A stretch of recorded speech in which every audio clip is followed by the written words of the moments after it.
नमस्कार, the bonus के prime time show bonus point पे आप सभी का स्वागत है। मैं हूं विपुल सिंह और शाम के 7 बजते ही आपकी जेब से लेकर के देश की अर्थव्यवस्था पर असर डालने वाली तमाम महत्वपूर्ण खबरें लेकर के हम पहुंच चुके हैं अपने स्टूडियो।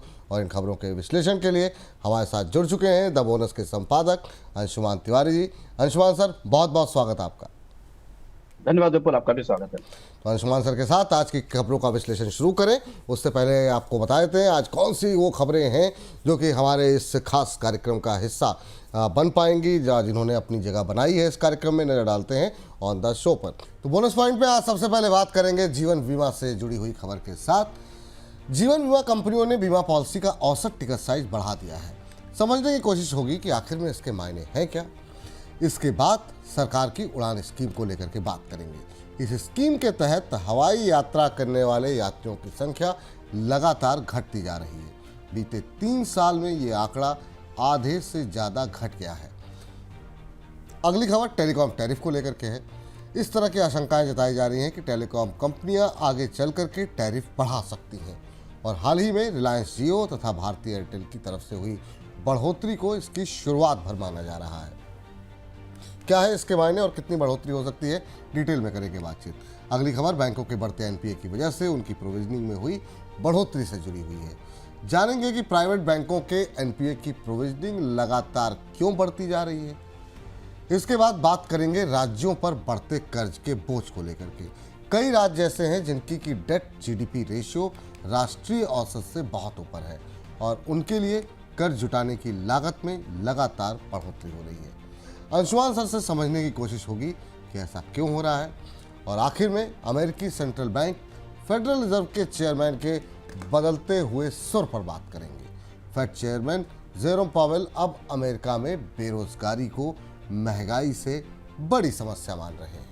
तो अब शुरू करते हैं आज की खबरों का सिलसिला। सबसे पहले बात करेंगे एलआईसी से जुड़ी हुई खबरों के साथ, खासतौर से जीवन बीमा कंपनियों से जुड़ी हुई खबरों के साथ। जीवन बीमा कंपनियों ने बीमा पॉलिसी की औसत वैल्यू में बढ़ोतरी कर दी है। कंपनियों का यह कहना है कि कम वैल्यू वाली पॉलिसी के बंद होने की ज़्यादा संभावना होती है।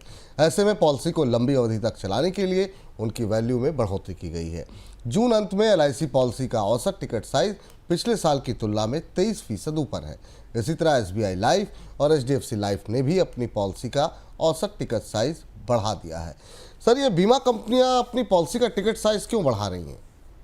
दिलचस्प मूव है विपुल जी। बड़ा दिलचस्प है ये देखना। ये दो चीजें हैं। एक तो ये कि इंश्योरेंस में जो परसिस्टेंसी रेशियो होता है ना किसी बीमा पॉलिसी को चलाए रखने का, उसमें गिरावट आई है। आमतौर पर 13 महीने से 14 महीने के रेशियो के हिसाब से गणना की जाती है। तो कंपनियों का तर्क ये है कि जो छोटी राशि की पॉलिसी होती है उसे लोग चलाने में इंटरेस्टेड नहीं होते कि उनका प्रीमियम कम होता है और लोग 5-6 महीने साल भर प्रीमियम देने के बाद उसे बंद कर देते हैं। ये एक मुद्दा है। पर दूसरा बड़ा मुद्दा इसके साथ है कमीशन का, मार्जिन का।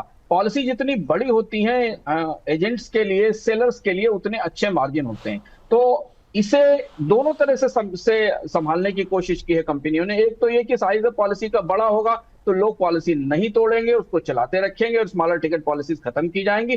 जबकि दूसरी तरफ यह भी है कि इससे बेहतर कमीशन आए, क्योंकि 1 करोड़ 2 करोड़ रुपए की पॉलिसी और उससे ज्यादा की पॉलिसीज पर अच्छा कमीशन आता है। पर इससे जो बड़ा बदलाव होगा वो ये होगा कि अब सस्ती पॉलिसी, छोटी टिकट साइज की पॉलिसी धीमे धीमे बाजार में मिलना कम हो जाएंगी। यानी कि बड़ी टिकट साइज की पॉलिसी और ज्यादा प्रीमियम का दौर आना शुरू हो रहा है। ये उसकी शुरुआत है और ये बाजार को कैसे बदलेगा ये हमें देखना होगा, क्योंकि बहुत सारे लोग जो कम आय वाले लोग हैं वो छोटी टिकट साइज की पॉलिसी कराने में के इच्छुक रहते हैं।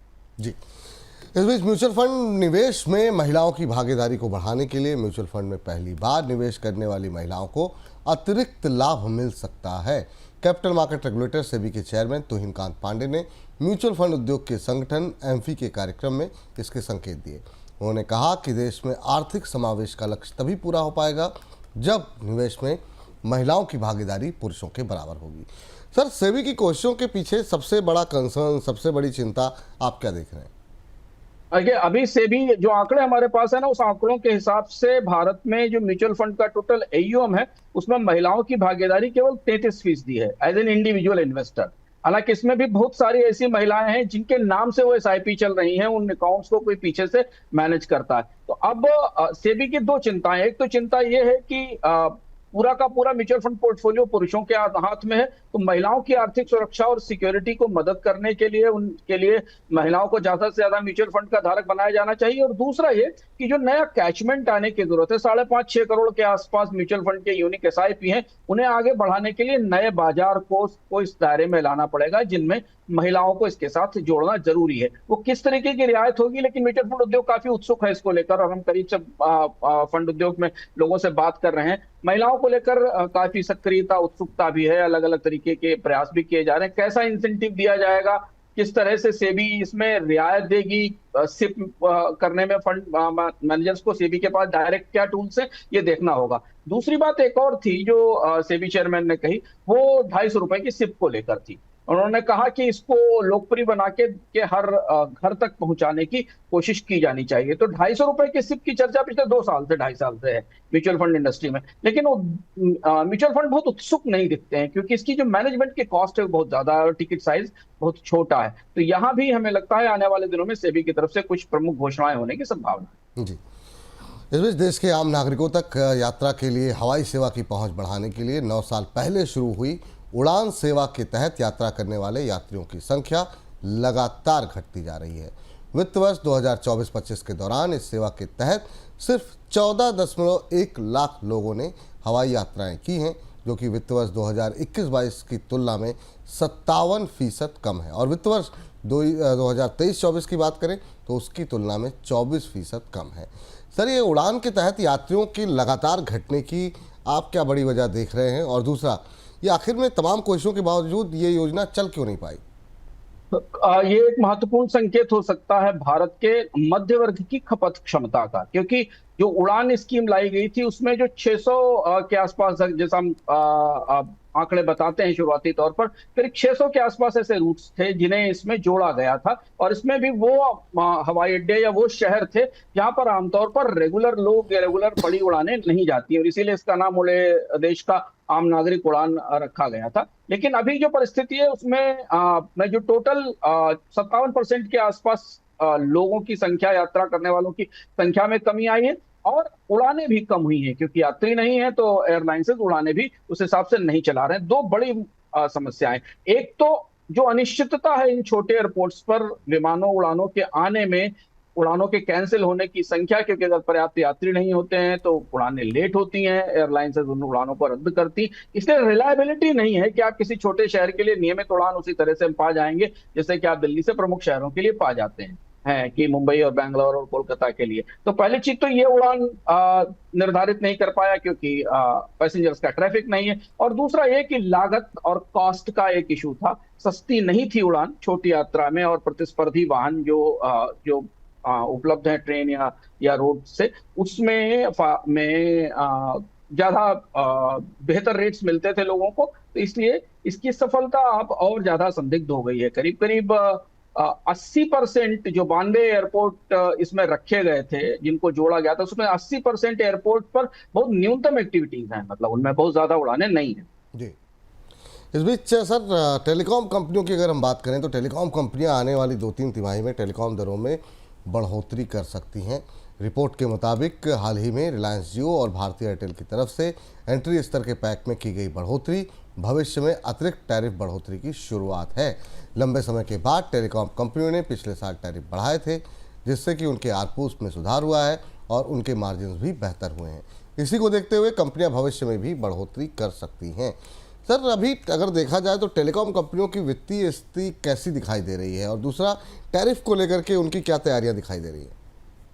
देखिए बोलिए, जो पिछले सप्ताह ये बढ़ोतरी हुई थी, जो बेसिक जो एंट्री लेवल प्लान में बढ़त हुई थी जियो और एयरटेल के, उस दौरान हमने अपनी चर्चा में संकेत दिए थे कि शुरुआत है, इसके बाद अभी और ज्यादा दरें बढ़ाने की तैयारी की जा रही है, और वही निकलकर सामने आ रहा है। ऐसा लग रहा है कि टेलीकॉम कंपनियां करीब करीब अगले 1 साल से 1.5 साल के भीतर छोटी छोटी किश्तों में अब दरें बढ़ाने की कोशिश करेंगे। वित्तीय स्थिति में दो महत्वपूर्ण चुनौतियां हैं टेलीकॉम कंपनी की। एक तो स्पेक्ट्रम की फीस और 5G की कॉस्ट है जो उनको भरनी है, कर्ज उनके ऊपर ज्यादा है, खासतौर से एयरटेल की ये चुनौती है। दूसरी चीज है कि बाजार अब छोटे और बड़े ग्राहकों के बीच में बढ़ चुका है। प्रीमियम सब्सक्राइबर्स की मार सब जगह है, जहां बेहतर सर्विस सेवा देकर आप थोड़ा ज्यादा पैसा वसूल सकते हैं। और इसलिए जियो और एयरटेल ने अपने पास 300 रुपए से कम के ग्राहकों को एक तरह से नकार दिया कि अगर आपके पास 300 रुपए भी महीने में खर्च करने के लिए नहीं है, तो आप फिर मोबाइल के ग्राहक, डेटा वाले मोबाइल के ग्राहक नहीं बन सकते, यानी डिजिटल इंडिया का हिस्सा आप नहीं बन सकते हैं। तो अब धीमे धीमे कंपनियों की कोशिश ये है कि वो अपनी जो प्रीमियम सब्सक्राइबर्स हैं उन्हें और ज्यादा वैल्यू एडेड सर्विसेज देना शुरू करें, उन्हें और अच्छी ज्यादा स्पीड की सर्विसेज देना शुरू करें और उनसे ज्यादा पैसा लेना शुरू करें, क्योंकि आरपू जो है ना, एवरेज रेवेन्यू पर यूजर, वो फंडामेंटल है पूरे टेलीकॉम उद्योग का, और जिसे बढ़ाकर कंपनियां धीमे धीमे 300 से 400 रुपए के आसपास ले जाने की कोशिश करेंगी। जी। इस बीच प्राइवेट बैंकों के फंसे कर्ज में हुई बढ़ोतरी की वजह से जून तिमाही के दौरान देश के बैंकिंग सेक्टर की एनपीए प्रोविजनिंग 3 साल के ऊपरी स्तर पर पहुंच गई है। रिपोर्ट के मुताबिक जून तिमाही में बैंकों की एनपीए प्रोविजनिंग 12% बढ़कर के 28,883 करोड़ रुपए दर्ज की गई, जो कि 3 साल का ऊपरी स्तर है। इसमें भी प्राइवेट बैंकों की प्रोविजनिंग 40% से ज़्यादा बढ़कर के 15,500 करोड़ के ऊपर रही है। सर, ये बैंकों का प्रोविजनिंग इतना ज़्यादा, इतनी तेज़ी से बढ़ क्यों रहा है?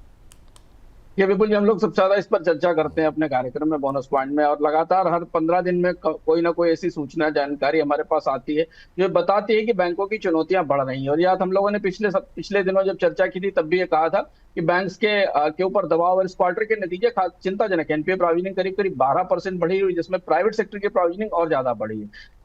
इसमें भी एमएसएमई और रिटेल सेक्टर के जो लोन है उनमें प्रोविजनिंग की बढ़ोतरी दिखाई दे रही है। और इस स्थिति में अब बैंक दोहरी चुनौती में है। कर्ज की मांग नहीं बढ़ रही है, डिपॉजिट पर रेट कम करने पड़ रहे हैं और प्रोविजनिंग बढ़ानी पड़ रही है। और इसलिए ऐसा हुआ पहली बार कि जब आरबीआई की तरफ से ब्याज दर में कटौती के बाद भी होम लोन की ब्याज दर बढ़ानी पड़ी बैंकों को। ये चुनौती आने वाले समय में और बढ़ती दिख रही है, क्योंकि क्वालिटी बारोअर उपलब्ध नहीं है। जो रिटेल क्रेडिट या जो अनसिक्योर्ड लोन दिए गए थे वो अब एनपीए बनकर सामने आ रहे हैं। तो ये स्थिति सबकी है। एचडीएफसी बैंक, एक्सिस बैंक, इन सब की जो प्रोविजनिंग के नंबर्स हैं वो काफी बड़े बढ़ते दिखाई दे रहे हैं। प्राइवेट सेक्टर बैंक्स के लिए जो लॉन लॉस की प्रोविजनिंग है वो 40% बढ़ के करीब 15,570 करोड़ रुपए पर पहुंच रही है। और ये 2021 वाला जो क्वार्टर था, कोविड के बाद वाला क्वार्टर, आपको याद होगा, जब बैंकों को ज्यादा लॉस, उसके बाद ये सबसे ऊंची प्रोविजनिंग है। जबकि अर्थव्यवस्था में बहुत अच्छी विकास दर है, सब कुछ है, पर बैंकों के ये कर्ज डूब रहे हैं। इनमें कोटक महिंद्रा, फेडरल और साउथ इंडियन बैंक की स्थिति थोड़ी ज्यादा चुनौतीपूर्ण बनी हुई है। बिल्कुल। और बैंकों में यही वजह है कि हर एक तेजी के बाद जो है ऊपरी स्तर पर बाजार टिक नहीं पा रहा। बैंक निफ्टी लगातार ऊपरी स्तरों से फिसलता हुआ दिखाई दे रहा है। इस बीच मुफ्त योजनाओं के खर्च में बढ़ोतरी और जीएसटी की वजह से राज्यों की कमाई पर पड़ी चोट की वजह से राज्यों पर कर्ज का बोझ लगातार बढ़ रहा है और उनके लिए कर्ज उठाने की लागत में भी तेज बढ़ोतरी हो रही है। बढ़ते कर्ज की वजह से राज्यों की डेट जीडीपी रेशियो का अनुपात बिगड़ गया है। पंजाब, हिमाचल, अरुणाचल प्रदेश ऐसे राज्य हो चुके हैं जिनका डेट जीडीपी रेशियो राष्ट्रीय औसत से बहुत ज़्यादा है। सर, ये राज्यों के कर्ज के आंकड़े क्या तस्वीर बयां कर रहे हैं? ये बेहद महत्वपूर्ण खबर है, और खासतौर पर ये इस खबर की छाया में ही 3-4 तारीख को जीएसटी काउंसिल की मीटिंग होनी है। पिछले सप्ताह भी जब ये प्रधानमंत्री ने 15 अगस्त को लाल किले से इस बात की घोषणा की थी कि जीएसटी में रियायत दी जाएगी, तो आपको याद होगा हम लोगों ने चर्चा की थी। भारत में बॉन्ड यील्ड एकदम रिकॉर्ड ऊंचाई पर पहुंच गई थी कि उसकी वजह थी कि बॉन्ड मार्केट ये एक्सेप्ट कर रहा था कि सरकारों को कर्ज लेने की जरूरत पड़ेगी। अब ये आंकड़ा देखिए, जो आंकड़े हमारे पास है उसमें राज्यों की जो बारोइंग है वो रिकॉर्ड ऊंचाई पर पहुंच गई। 2025-26 की पहली तिमाही में राज्यों ने करीब 4.73 लाख करोड़ रुपए के बारोइंग का प्लान किया है। कुल स्टेट्स की जो बारोइंग है वो 2025 में 93.9 लाख करोड़ रुपए के आसपास पहुंच जाएगी। अब जब इतनी भारी मात्रा में बॉन्ड जारी होंगे ना विपुल, तो फिर इन्वेस्टर्स ज्यादा ब्याज मांगेंगे ही, और वही बैंक कर रहे हैं। निवेशकों का बड़ा जोखिम है, क्योंकि राज्यों के जो लोन होते हैं जिनको एसडीएल कहा जाता है, स्टेट डेवलपमेंट लोन है, उनको केंद्र सरकार के बॉन्ड से ज्यादा खराब जोखिम रेटिंग मिलती है, क्योंकि राज्यों की वित्तीय स्थिति खराब है, चुनौतीपूर्ण है, घाटे हैं। तो इसलिए एसडीएल की दर जो है लगभग 7.7% से ऊपर निकल गई है, जो कई साल में सबसे ऊंची। और ये बेहद चौंकाने वाली परिस्थिति है। शायद केंद्र सरकार या वित्त मंत्रालय इस आंकड़े को करीब से देख रहा होगा कि जब भारत में ब्याज दरों में निरंतर कमी हो रही है, आरबीआई अपने पिछली बैठकों में लगभग 100 बेसिस पॉइंट की कटौती कर चुका है, तब जो भारत की राज्य सरकारें हैं वो 7.5% और 8% के आसपास, ये तो एवरेज रेट है। जिन राज्यों की रैंकिंग ज्यादा खराब, उनके लिए और ज्यादा कर्ज की दर हो सकती है। वो आप वो आमतौर पर होम लोन के बराबर जो रेट है, उस रेट पर उनको सबको कर्ज मिल रहा है। जो एक आम उपभोक्ता को होम लोन मिलता है, उससे उस रेट पर मिल रहा है। वजह यह है कि कई राज्यों के की वित्तीय स्थिति खराब है। पंजाब, हिमाचल, अरुणाचल जैसे देश हैं, राज्य हैं जिनका की कर जीएसडीपी रेशियो बढ़ा हुआ है। दूसरी बात यह है कि कोविड के बाद काफी खर्च करना पड़ा राज्यों को, कैपेक्स बढ़ाना पड़ा, रेवेन्यू में गिरावट आई, सामाजिक योजनाओं पर खर्च बढ़ा। जीएसटी से उतना रेवेन्यू उन्हें नहीं मिला जितनी उनकी उम्मीद थी। और अब ये स्थिति है कि कई राज्य ऑफ बजट बोरोइंग भी कर रहे हैं, जो आधिकारिक घाटे में नहीं दिखता। ये चुनौतीपूर्ण परिस्थिति है भारत में राज्यों के कर्ज की। जी, लेकिन सर कर्ज की लागत बढ़ने के बाद अब सबसे बड़ी चुनौती सेंट्रल गवर्नमेंट के लिए, केंद्र सरकार के लिए क्या दिखाई दे रही है आपको?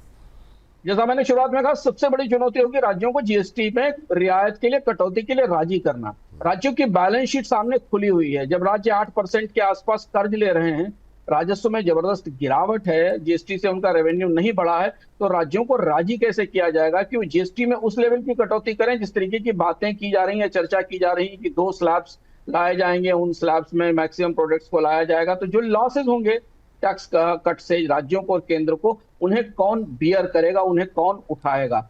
उस समय ये बैलेंस शीट भी दिखाई देगी। और इसलिए राज्यों के कर्ज और महंगे हो रहे हैं, क्योंकि जीएसटी के कारण बाजार को पता है कि इन्हें कर्ज लेने की ज्यादा जरूरत पड़ेगी, रेवेन्यू में गिरावट आएगी।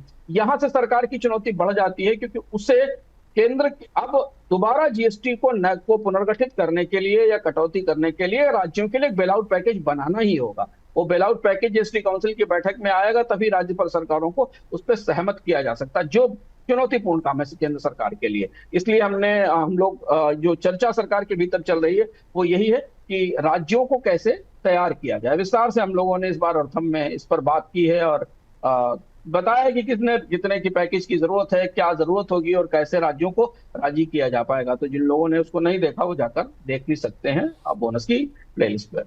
बिल्कुल, तो बोनस पे जाकर के आप अर्थम का इस बार का एपिसोड अगर आपने इस बार अभी तक नहीं देखा है तो तुरंत जाकर के देखिए।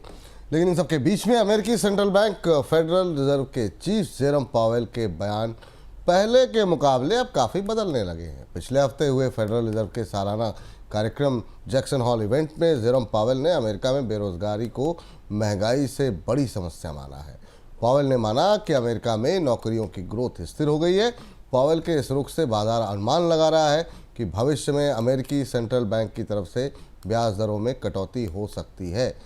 सर, ये जो कल जो स्पीच इनकी रही उससे तो ऐसा लग रहा है कि मतलब क्या डर गए पावेल, ये कह सकते हैं क्या? लेकिन जेरोम पावेल महंगाई को छोड़ करके अब रोजगार के लिए इतने चिंतित क्यों दिखाई दे रहे हैं और रोजगार बाजार जो है वहाँ से क्या तस्वीर दिखाई दे रही है? ये बड़ा इंपॉर्टेंट शिफ्ट है अब फेडरल रिजर्व के रुख में मॉनेटरी पॉलिसी को लेकर। और यही केंद्रीय बैंकों की जो दोनों जिम्मेदारियां होती हैं, महंगाई को नियंत्रित करना और अर्थव्यवस्था को सपोर्ट देना, यही उनका मैंडेट होता है और यही उनको करना चाहिए। पावेल का जैक्सन होल का भाषण डोनाल्ड ट्रंप के गुस्से पर पानी डालने के लिए पर्याप्त है। डोनाल्ड ट्रंप को इससे सबसे ज्यादा राहत मिली होगी, क्योंकि पिछले 1 साल से पावेल को भगाने और हटाने की कोशिश कर रहे थे। पावेल ने जो तर्क रखा और जो फैक्ट्स रखे वो खासे महत्वपूर्ण है। और अमेरिकी अर्थव्यवस्था के मामले में जो जमीनी परिस्थिति है डोनाल्ड ट्रंप के लिए, वो ज्यादा चुनौतीपूर्ण इसमें दिखती है। तो हालांकि पावेल का रुख वही है कि ब्याज दरों में कम करने की संभावना बनती दिख रही है, पर अर्थव्यवस्था की भीतरी स्थिति ज्यादा चुनौतीपूर्ण है, जिसने पावेल को महंगाई की चिंता छोड़कर रोजगार की चिंता की तरफ जाने के लिए बाध्य किया है। महंगाई की चिंता बनी हुई है, उन्होंने माना है कि टैरिफ से महंगाई बढ़ेगी, लेकिन उससे ज्यादा बड़ी चुनौती अमेरिका में बेरोजगारी है। और बेरोजगारी हमेशा किसी भी देश की सरकार के लिए चुनौती होती है, और शायद डोनाल्ड ट्रंप ऐसा नहीं चाहते। जो आंकड़े हमारे पास दिख रहे हैं उनमें पावेल ने कहा कि बेरोजगारी दर 4.2% पर है, लेकिन नौकरियों में बढ़ोतरी की दर बहुत कम हो गई। 1 महीने में अमेरिका में 35,000 नौकरियां भी नहीं जुड़ पा रही, जो कि 1,68,000 के आसपास थी। जुलाई 2025 में नौकरी की वृद्धि दर बेहद कम रही। पिछले महीने के आंकड़े भी संशोधित करके कम किए गए थे। यह है रोजगारों की परिस्थिति। ऐतिहासिक चेतावनी है कि बेरोजगारी की दर में 1% की बढ़ोतरी हुई है, जो आमतौर पर मंदी के दिनों में होती है, जबकि मंदी नहीं है।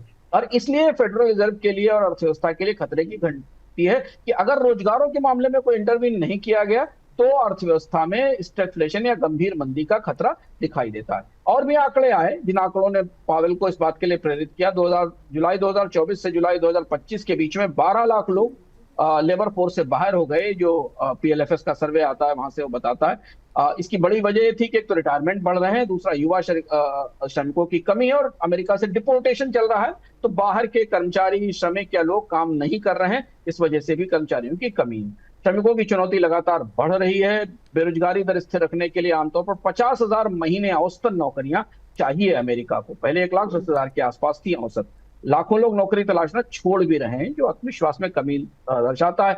इसके अलावा विदेशी श्रमिक जा रहे हैं, और इसलिए अगले 5 साल में श्रमिकों की संख्या बढ़ना मुश्किल है। तो पावेल ने जो चेतावनी दी जैक्सन होल में, वो सबसे महत्वपूर्ण थी। उन्होंने कहा कि अगर श्रम की मांग कमजोर हुई तो छटनी और ज्यादा बढ़ेगी, बेरोजगारी और ज्यादा बढ़ेगी। तो ये जो थीसिस थी जैक्सन होल की, ये थीसिस बाजारों के कानों में संगीत की तरह पड़ी। आपने देखा उस दिन भी पूरी दुनिया के बाजारों में जबरदस्त तेजी आई, रिकॉर्ड ऊंचाई पर अमेरिका के बाजार दिखे, क्रिप्टो में भी में खासी तेजी आई, और आज अगर हम भारतीय बाजारों में भी उसका असर देख रहे हैं, तो ये स्वाभाविक है। ये माना जा रहा है कि सितंबर तक पावेल अर्थव्यवस्था को सस्ते कर्ज का थोड़ा डोज दे सकते हैं, जिससे कि छोटे उद्योगों को की लागत कम हो सके, उन्हें सस्ता कर्ज मिले और नई नौकरियां बना सके, क्रिएट कर सके। जी, लेकिन सर अभी के लिए अगर देखा जाए तो अमेरिकी सेंट्रल बैंक के लिए बड़ी चुनौती क्या दिख रही है?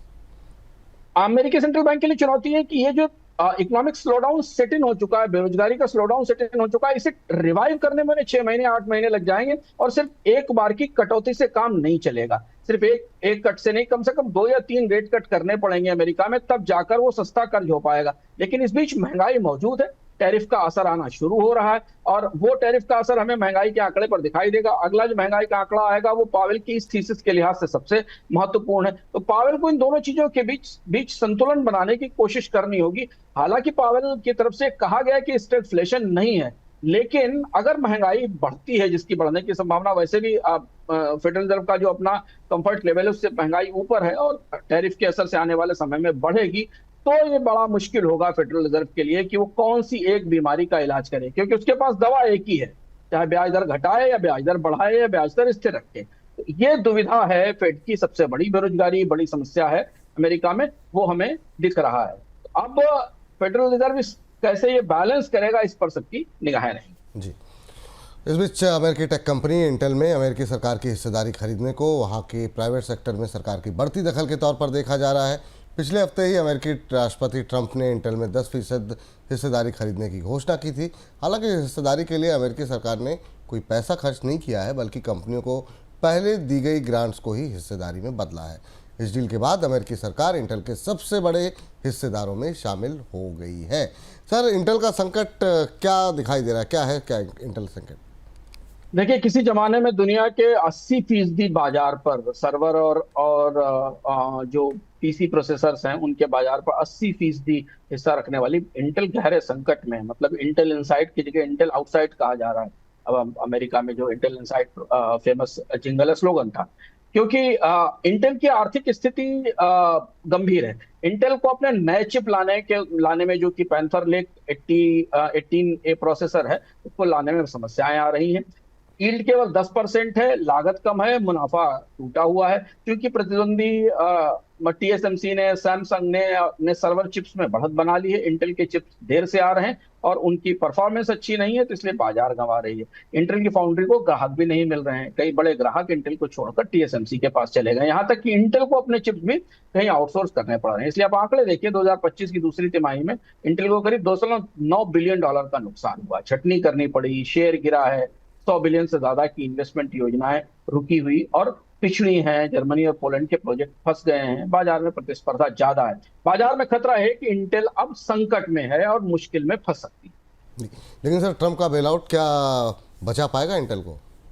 कि ट्रंप ने 10% हिस्सेदारी ली, अमेरिकी सरकार ने लंबे समय बाद अमेरिका में किसी प्राइवेट कंपनी को इस तरीके का बेलआउट दिया गया जिसमें सरकार ने हिस्सेदारी ली। करीब 10 से 11 बिलियन डॉलर इसका साइज है। जो पुराना चिप्स फंड था, जो बाइडेन के दौर में था, उसका पैसा दिया गया। ये अमेरिका में इंटेल को चिप फैक्ट्रियां लगाने में मदद करेगा। लेकिन इंटेल एशिया में जो चिप की लागत कम हुई है और बड़े प्रोड्यूसर आ रहे हैं, उनसे कैसे मुकाबला करेगा? नई फैक्ट्रियां बन जाएंगी तो ठीक है।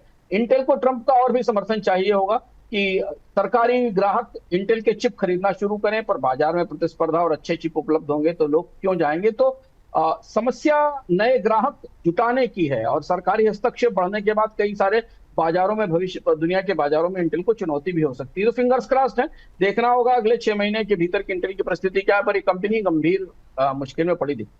बहुत बहुत शुक्रिया सर, बहुत बहुत धन्यवाद आज की इस चर्चा में जुड़ करके इन तमाम खबरों का विश्लेषण करने के लिए। तो फिलहाल के लिए बोनस पॉइंट को यहीं पर समाप्त करते हैं। आप लगातार बने रहिए बोनस के साथ। फिलहाल के लिए नमस्कार।